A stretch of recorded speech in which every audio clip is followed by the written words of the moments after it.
Welcome to the Daily Chronological Bible.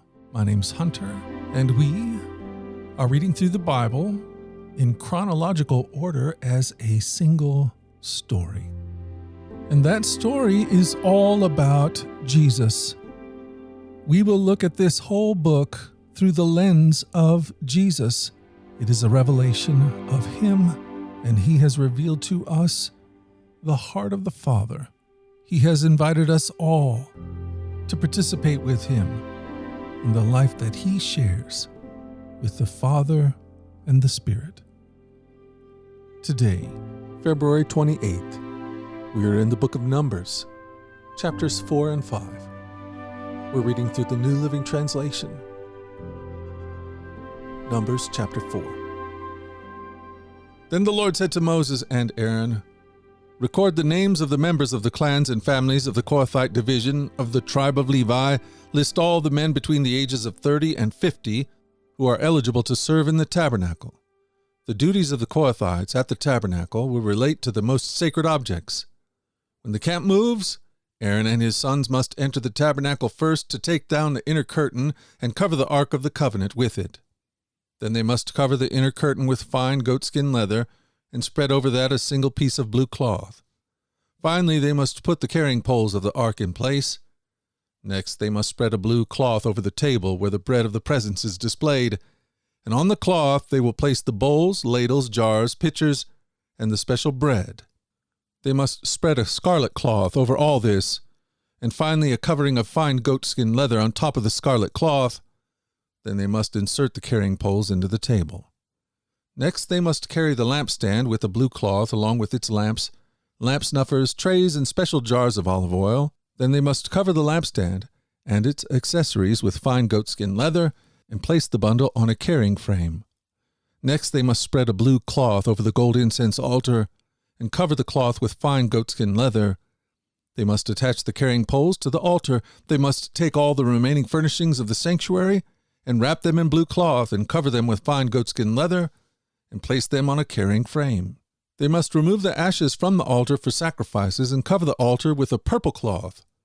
All the altar utensils, the fire pans, meat forks, shovels, basins, and all the containers must be placed on the cloth, and a covering of fine goatskin leather must be spread over them. Finally, they must put the carrying poles in place. The camp will be ready to move when Aaron and his sons have finished covering the sanctuary and all the sacred articles. The Kohathites will come and carry these things to the next destination. But they must not touch the sacred objects, or they will die. So these are the things from the tabernacle that the Kohathites must carry.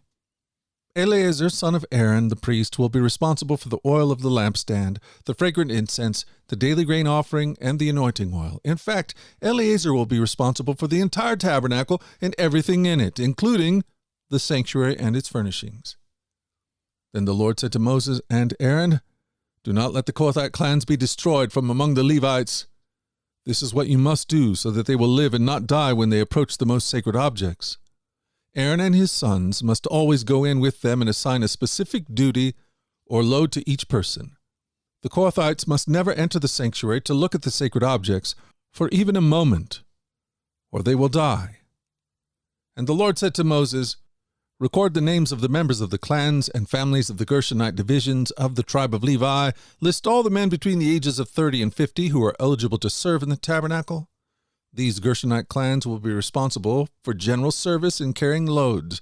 They must carry the curtains of the tabernacle itself, and its coverings, the outer covering of fine goatskin leather, and the curtain for the tabernacle entrance. They are also to carry the curtains for the courtyard walls that surround the tabernacle and altar, the curtain across the courtyard entrance, the ropes and all the equipment related to their use. The Gershonites are responsible for all these items.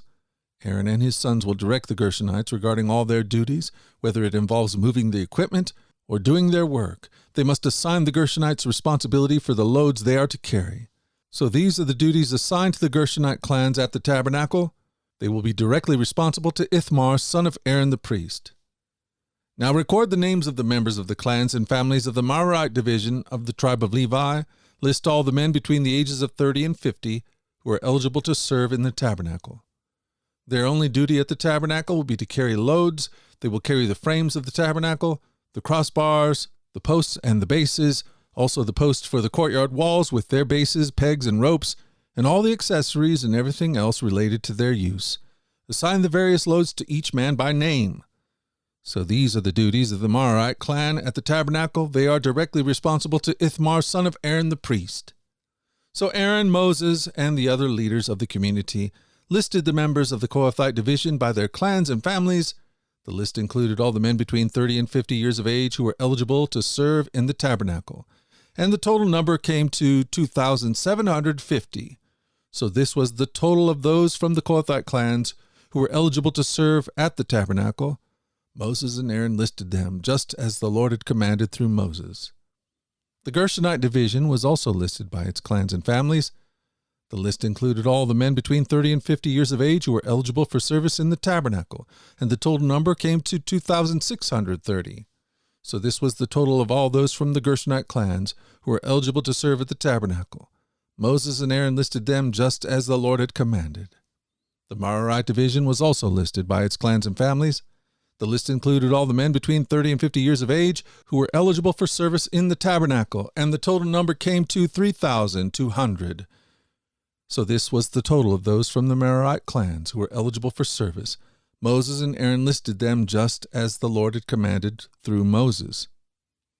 So Moses, Aaron, and the leaders of Israel listed all the Levites by their clans and families, all the men between the ages of 30 and 50 years of age who were eligible for service in the tabernacle and for its transport, numbered 8,580.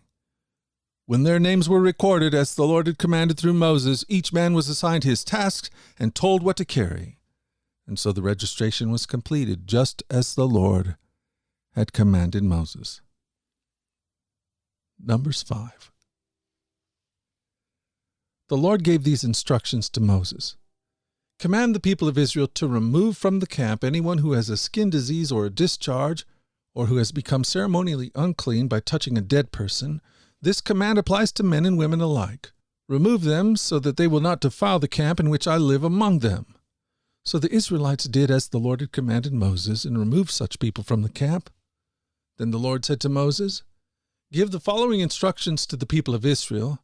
If any of the people, men or women, betray the Lord by doing wrong to any person, they are guilty.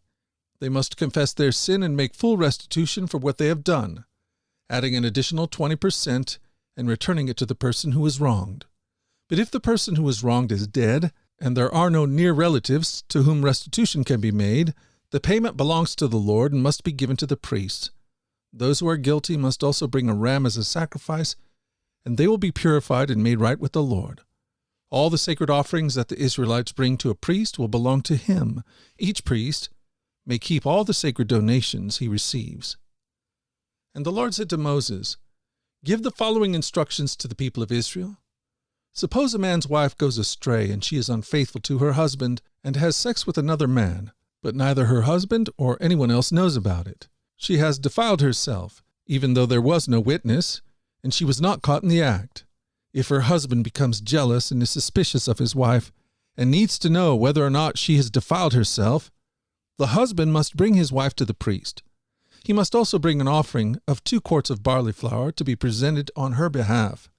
Do not mix it with olive oil or frankincense, for it is a jealousy offering, an offering to prove whether or not she is guilty.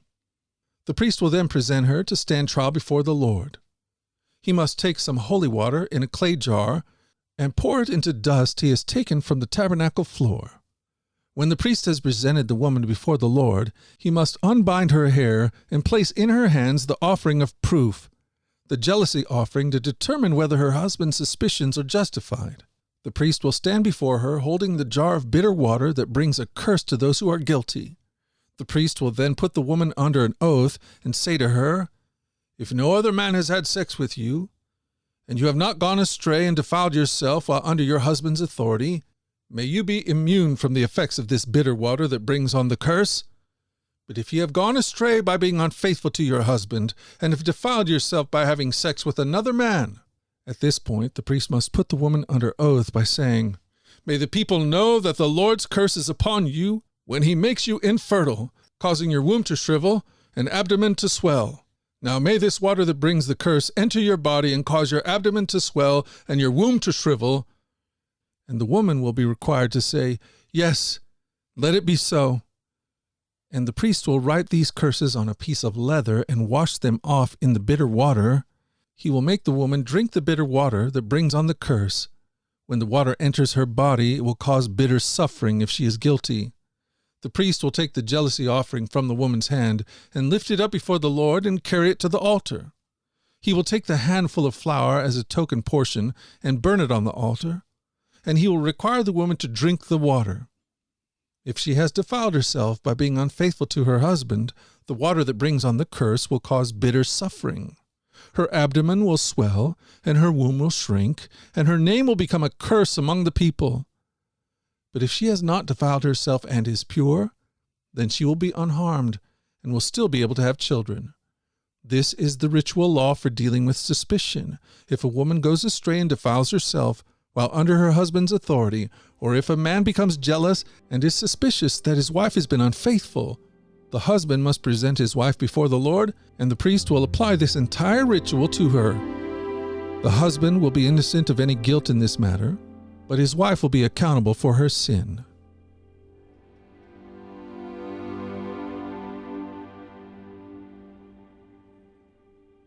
Thank you for joining us at the Daily Chronological Bible. You can find out more about our other podcasts at dailyradiobible.com, where people from all around the world come to join us in this journey through the Scriptures, where we allow the Scriptures to point us to the God who is love, the God revealed to us fully in Jesus.